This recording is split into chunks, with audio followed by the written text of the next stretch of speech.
Takot at matinding trauma ang sinapit ng isang tindera ng balutan matapos itong mabiktima ng isang hold-upper sa Digo City. Kuha sa CCTV ang aktwal na pang-hold up na naganap sa First Cramp Zone 2 sa nasabing lungsod. Sa video, makikita ang isang lalaking nakasuot ng gray na helmet at kaki na jacket na pumasok sa tindahan.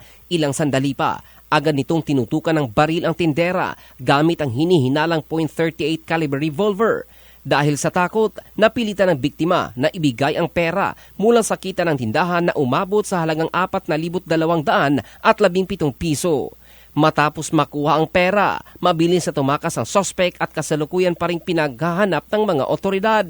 Ayon sa may-ari ng establishmento na si Vivian Ignacio, pansamantala nilang isinara ang kanilang tindahan upang makabawi sa nangyaring insidente at mabigyan ng panahon na makarecover ang kanilang empleyado mula sa matinding trauma. Nananawagan naman sila sa publiko na makipagtulungan sa pagbibigay ng anumang impormasyon na makakatulong sa pagkilala sa sospek. Sa ngayon, nagpapatuloy ang investigasyon ng Digo City Police Station upang agad na mahuli ang salarin at mapanagot sa batas.